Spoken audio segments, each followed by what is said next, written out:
Carlo Paalam panalo nga po sa Asian Games na ginaganap ngayon sa China. Nakuha niyang panalo via unanimous kontra Jordan. Magandang simula ito para kay Carlo Paalam mga tol para mag-advance sa susunod na round. Kung tignan niya po natin yung medalya ni Carlo Paalam mga tol, naging silver medal ito noong 2020 Tokyo Olympic. Sa Asian Games naman, nakakuha ng bronze medal noong 2018. Asian Games, gold medal noong 2022.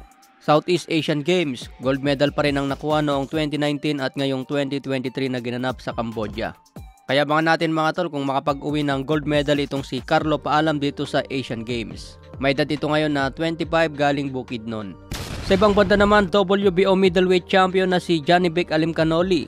Tinatawag ito na Pacquiao sa middleweight dahil sa kanyang southpaw stance. Nagbigay ng babala si Janibek Alimkhanuly dito kay Chris Eubank Jr. Sabi niya mga tol, I'll knock Eubank out in first round with my eyes closed. Number 1 challenger kasi ngayon si Chris Eubank sa WBO ni Alimkhanuly. Kaya binigyan niya agad ng babala itong si Chris Eubank. Kung papalag daw agad si Eubank ngayon mga tol, easy lang kay Alimkhanuly. Sabi nga niya dyan kahit nakapikit, tatalunin niya ng knockout itong si Chris Eubank. May kartada nga po ito na 14 wins, 9 KOs, walang talo.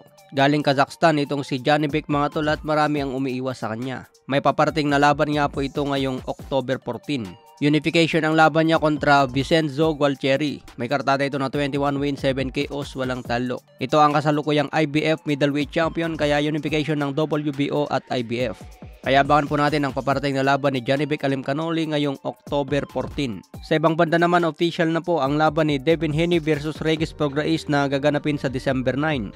Sabi nga ni Devin Haney mga tol, Loma and Regis in the same year. This guy's not doing that. Tatalunin lang daw ni Haney si Lomachenko at Regis Prograis sa loob ng isang taon. So wala daw nakagawa itong mga tol kundi si Devin Haney.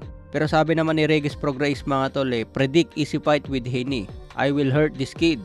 It's going to be a massacre. So malaki rin ang tiwala ni Prograis mga tol, parehas lang sila na malaki ang tiwala. Pero itong sinasabi ni Prograis na easy fight lang si Devin Haney, tingin ko dyan mga tol, hindi magiging easy fight dahil magbibigay ng mahirap na laban si Devin Haney. May lakas naman itong si Prograis mga tol, pero hindi magiging madali ang style ni Devin Haney. Kailangan ni Prograis dyan ng diskarte para makalamang kay Devin Haney. Mahirap yan kung umabot pa sa decision. Kaya maganda gawin ni Prograis dyan mga tol, i-knockdown niya si Devin Haney o kaya i-knockout. Pero kung aabot yan sa decision, delikado pa rin si Regis Prograis. Ito nga po yung mga tinalo ni Devin Haney sa kanyang edad na 24. Binangkla si Yoryorskis Gamboa, Jorge Linares, Jojo Diaz, George Kambosos at si Vasily Lomachenko.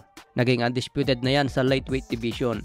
Sa ngayon susubukan ni Devin Haney na kunin ang 2 division champion.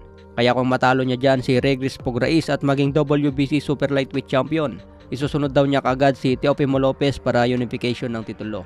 So matindi rin ang plano ni Devin Haney mga tol, kaya abangan na lang po natin.